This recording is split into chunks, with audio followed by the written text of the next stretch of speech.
The Sad Life of Victoria Principal. Victoria Principal was born Vicki Ree Principal on January 3, 1950, in Fukuoka, Japan, the elder daughter of United States Air Force Sergeant Victor Rocco Principal, who was then stationed in Fukuoka. She spent her first 3 months of life on Japanese soil. Her paternal grandparents were immigrants from Italy, originally surnamed Principale. Her mother, Ree Principal, was a native of Gordon, Georgia.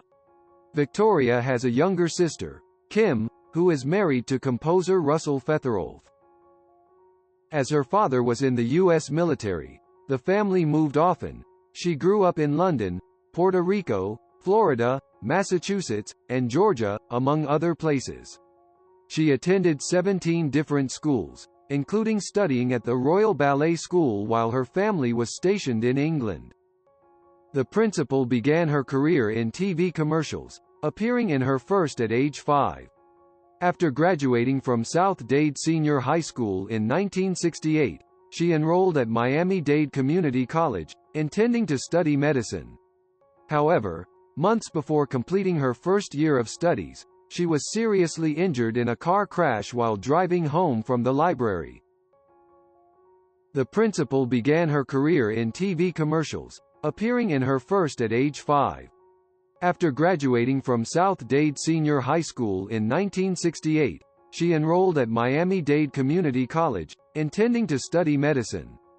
However, months before completing her first year of studies, she was seriously injured in a car crash while driving home from the library. The other driver was convicted of drunk driving and served jail time. The principal spent months in recovery and was faced with the prospect of having to take her first year of studies over again. After a period of serious introspection, she drastically changed her life by moving to New York City to pursue her acting career, and shortly thereafter to Europe. She studied privately with Jean Scott in London, and then in 1971 moved to Los Angeles.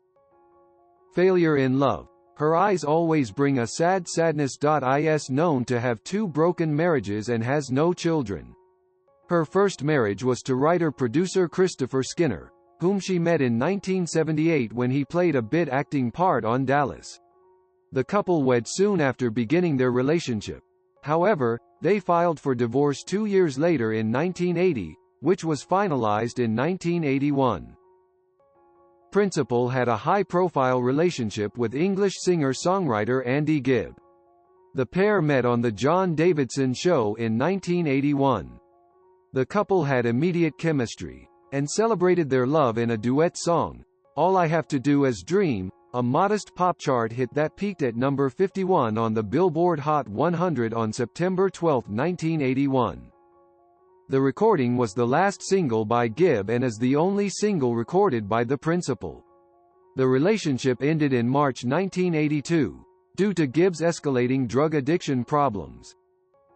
Principal met prominent Beverly Hills plastic surgeon, Dr. Harry Glassman in 1983. They married on June 22, 1985, in Dallas, Texas, when Principal was 7 years into her role on Dallas. The couple lived in Beverly Hills. In May 2006, the principal filed for divorce, citing irreconcilable differences. The couple divorced in December 2006, with the principal stating, "We have had a loving relationship for over 20 years."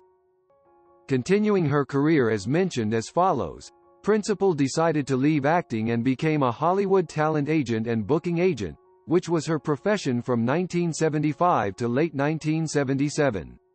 She then had ambitions to study at law school and would support herself if needed through small acting roles on television, rather than in feature films, so as to fund her future college tuition.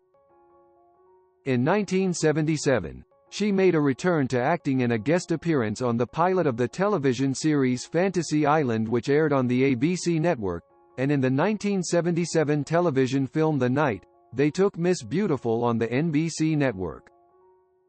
When Principal obtained the pilot audition script for Dallas, her academic career ambitions changed, and she decided to return to the full-time acting profession. She was her own manager in contract negotiations with CBS and Lorimar Productions, which produced Dallas.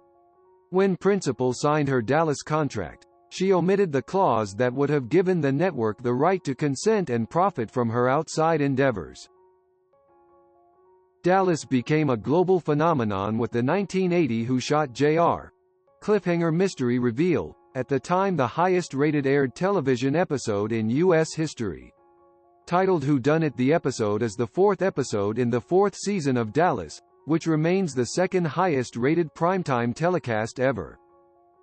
In 1983, Principal earned her second Golden Globe nomination as Best Actress in a Television Series for her role in Dallas. She also took to other ways of improving her character, such as taking voice lessons to perfect a Texas accent. Continued to go on to star in various television films, some of which she produced through her production company Victoria Principal Productions, before stepping away to focus on her health and wellness projects. She has produced and starred in a half-dozen major television productions, including Naked Lie, Blind Witness, and Sparks, The Price of Passion. In 1994, Principal appeared in an episode of the hit TV sitcom Home Improvement. Through the late 1990s and in 2000, she continued to appear as a guest star on several TV sitcoms and primetime drama series, including Just, Shoot Me, Family Guy, Providence, and The Practice, as well as appearing as herself on the comedy skit show Tracy Takes On. In 1998, she co-starred in the French comedy feature film, Michael Caille vs. the World News Company, written by and starring Benoit Delépine. The cast included Maureen Delterme, Mickey Rooney, Elliot Gould, William Atherton, and Féodor Atkin. The plot centers on a journalist who disrupts the cynical collusion between a CNN-type entity and covert operators in Washington in 1999. After appearing in NBC's Titans, Principal dedicated her time fully to her skincare company and to philanthropic activities. In 2004, Principal featured along with other original Dallas cast members in Dallas Reunion, The Return to South Fork, a television special celebrating the 1978 to 1991 primetime series that aired on CBS.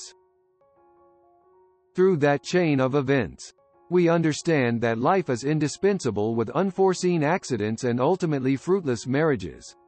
Live alone, life is what you choose to live, everyone's life is different, it is not chosen. And in the end, being active and finding joy for yourself will feed a peaceful human being.